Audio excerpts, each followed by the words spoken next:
Hati-hati salah beli Vespa, salah-salah lu bisa kehilangan banyak duit.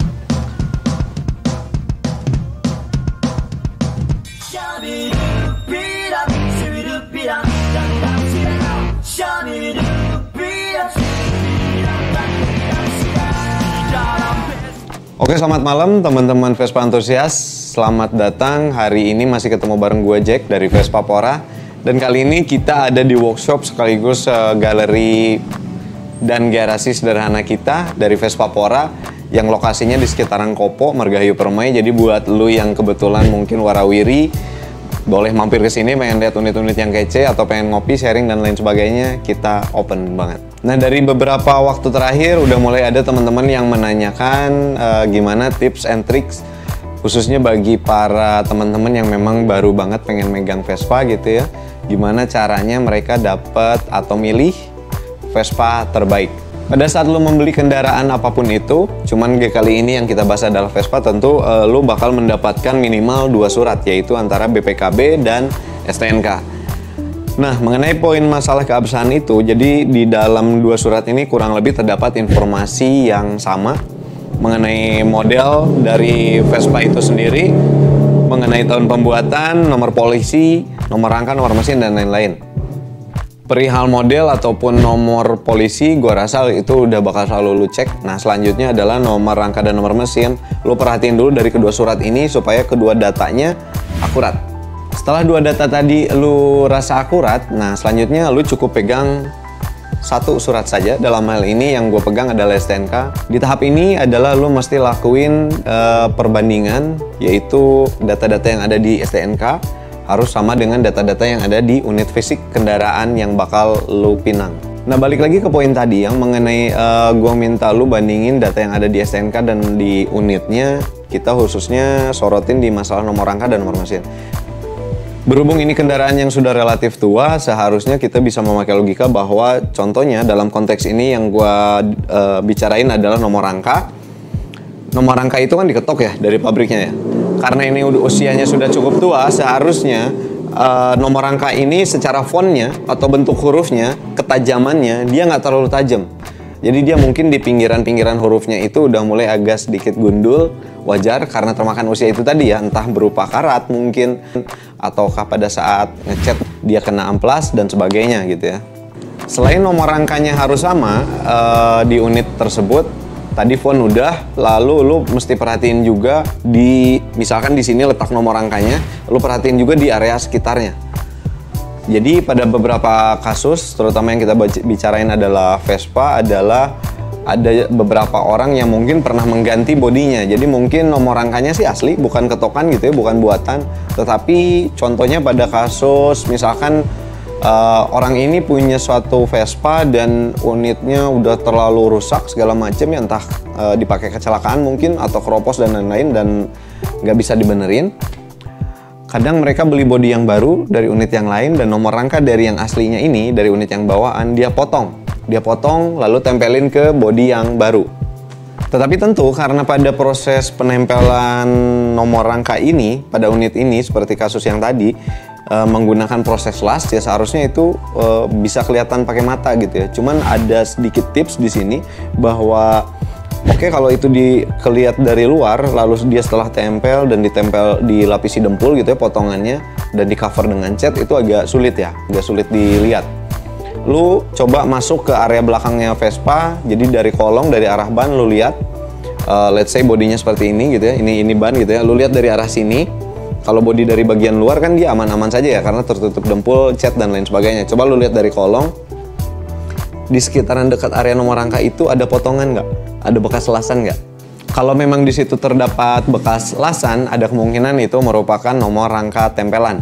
Tentu untuk tahu lebih yakin lagi akan kelihatan pada saat lu ngeripen Vespanya dan si dempul lamanya atau cat lamanya lu kupas semuanya, ya mau ditutupin segimanapun itu bakal kelihatan gitu ya.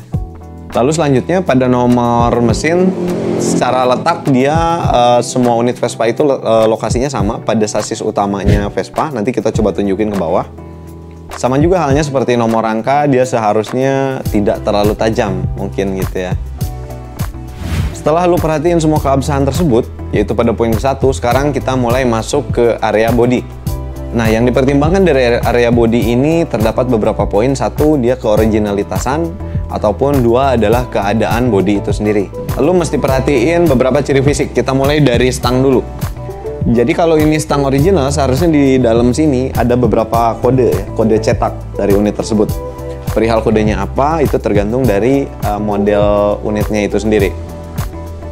Dari stang sini, bukan hanya masalah kode saja, di area leher dari stang ini, pada saat lo buka speedometernya, lo cabut juga lampunya, lo mesti perhatiin. Jadi stang ini kan modelnya gini, let's say, dan ini fork gitu ya, dia ngegigit gitu ya. Ada semacam anting-anting dari stang itu. Nah, lu perhatiin itu udah patah atau belum, itu udah retak atau belum.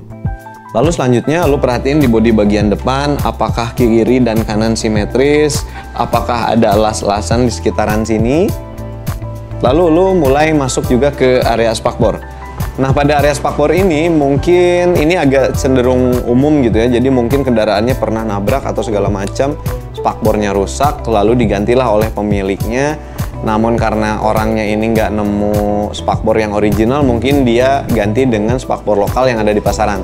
Tapi yang paling simpel adalah 1, tentu lu lihat kepresisian dari bentuk spakbor itu sendiri, karena segimanapun rapi spakbor lokal pasti agak kurang presisi dibanding originalnya. Lalu kedua, lu cek juga dari bunyi bahannya. Kedengeran nggak? Nah, kalau spakbor original tentu mempunyai bahan plat yang lebih tebal. Kalau itu spakbor lokal, tentunya bunyi bahannya akan lebih, gimana ya, lebih ringan, lebih enteng. Kalau ini relatif tebal, karena ini spakbor original. Setelah lu perhatiin spakbornya original, lalu lu juga coba lihat dari arah kolongnya spakbor. Di situ udah mulai banyak alasan atau tidak. Agak sedikit sulit kalau dengan usia sekarang, mengingat kendaraannya yang udah lumayan tua gitu, bahwa spakbornya nggak ada bekas ketokan, nggak ada bekas elasan, agak sulit. Tetapi ya ini menjadi salah satu pertimbangan buat lu aja, itu worth atau enggak. Setelah lu merasa bahwa bagian depan dari Vespa ini cukup baik, lalu lu boleh juga periksa di area deck dan area bodi tengah dari kendaraan ini. Untuk memeriksa keadaan deck ini baik atau tidak, ya tentu lo lihat dari atas, apakah dia ada keropos ataupun tidak. Lalu apakah si bentuk dari deck ini lurus atau bergelombang atau rusak atau gimana. Dan selain daripada itu, lu juga perlu ngecek ke area kolong. Jadi lu lihat di sana ada keropos atau tidak, ada bengkok dan lain-lain gitu ya. Kalaupun itu memang terjadi kerusakan, memang pada umumnya bisa diperbaiki melalui proses las. Ataupun pada beberapa kasus ternyata decknya tidak bisa diperbaiki lalu diganti utuh, dan itu agak lumrah terjadi. Jadi gua rasa itu bukan hal yang terlalu vital untuk difikirkan, tetapi cukup menjadi salah satu pertimbangan lu pada saat memilih unit.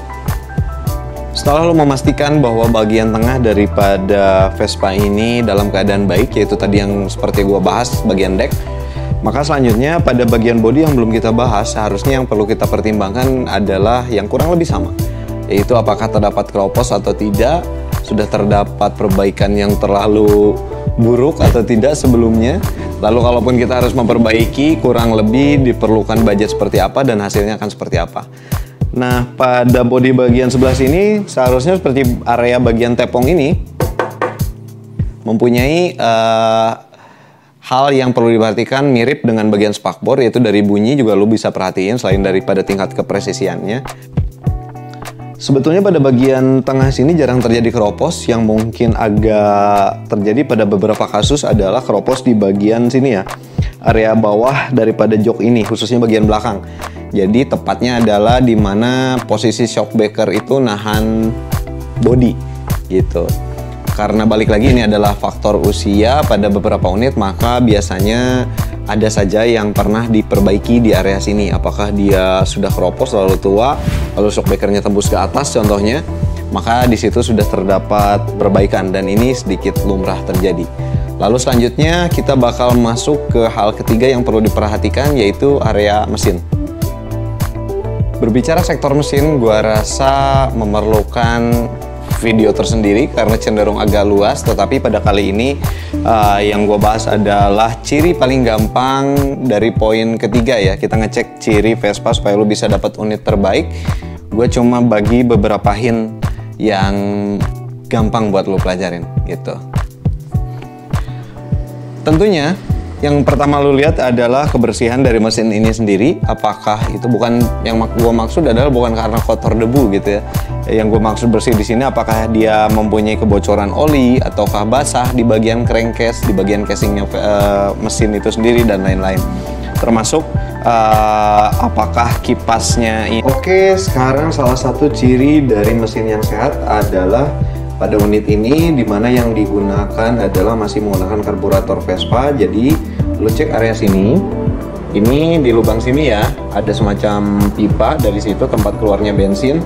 Jadi pada unit yang masih sehat di area penghisapan ataupun di area karburatornya, pada saat kita nyalakan mesin dan keluar bensin, seharusnya bensin itu ke bawah, area ngalirnya itu ke bawah bukan ke atas.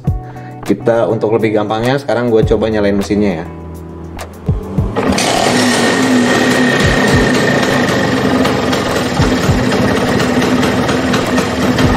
Nah, setelah lu nyalain mesinnya, lu perhatiin di lubang yang ini, yang besar ini, yang gue bilang dari awal bahwa kalau dia mesinnya sehat, dia bensinnya hanya ke area bawah ya, bukan ke atas, bukan kebalik ke atas. Kita buka gasnya.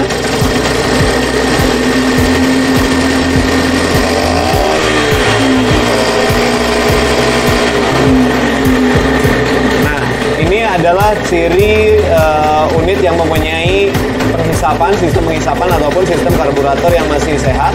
Jadi semua bensinnya itu dari sini keluarnya ke bawah, bukan ke atas. Nah, di video yang ini gue bakal sorotin di area lahar ya, tempatnya krek as sebelah sini ya, ke dalam, karena di kiri ataupun kanan dia menggunakan lahar. Jadi yang perlu lu perhatiin adalah lu nyalain dulu mesinnya, lalu lu lakukan tekan kopling dan lepas, tekan dan lepas gitu ya. Untuk gampangnya gue coba praktekin, cuma gue nggak bisa sorot keseluruhan, jadi gue cuma sorot di area mesin saja. Nah, ini awalnya lu nyalakan seperti biasa, lalu lu tekan kopling. Perhatikan bunyinya ya, bunyi mesinnya ya. Lalu lo lepas lagi, lalu tekan lagi, lo lepas lagi. Ada perbedaan bunyi yang signifikan nggak? Nah, pada unit ini berarti terbukti area lahar sebelah situ masih sangat sehat. Jadi nggak ada perbedaan bunyi signifikan apakah lo tekan koplingnya ataupun tidak gitu. Apa yang sebetulnya terjadi ketika ada perbedaan bunyi pada saat mesinnya lu nyalain, lalu lu tekan dan lepas koplingnya, adalah ini ya, posisinya si kipas ini karena dihubungkan melalui krek as seperti yang gue bilang, dia keluar masuk, kadang keluar, kadang masuk, kadang keluar, kadang masuk, itu nggak stabil sama sekali gitu ya. Jadi itu alangkah lebih baik harus diperbaiki terlebih dahulu, karena kalau lu nggak perbaiki itu akan ngembet ke krek asnya, ada kemungkinan nanti krek asnya nggak balance dan lain-lain, ada menyebabkan masalah lanjutan gitu. Oke teman-teman Vespapora, itu tadi 3 hal yang kita coba jelaskan secara simpel biar ngebantu lu pilih unit terbaik. Dan kebetulan unit yang ada di samping gua juga, Vespa VBC ataupun Super 77 ini tersedia untuk dijual. Jadi buat lu yang naksir unit ini, buru-buru lu add IG kita di Vespa_Pora, lu chat admin kita dan lu bisa tanyain apapun yang lu pengen tahu dari unit ini ya. Dan kalaupun gak unit yang ini masih ada banyak unit yang kece, beberapa diantaranya ada di belakang gua, lu bisa milikin juga di sana. Oke, jangan share video ini kalau lu rasa ini nggak bermanfaat, tapi tolong bantu kita share video ini kalau lu rasa ini bakal bisa bermanfaat buat banyak orang. Sekian dari gua malam ini, gua pamit undur diri, tetap semangat, tetap sehat, tetap berkarya, tetap bervespa, dan tetap Vespapora.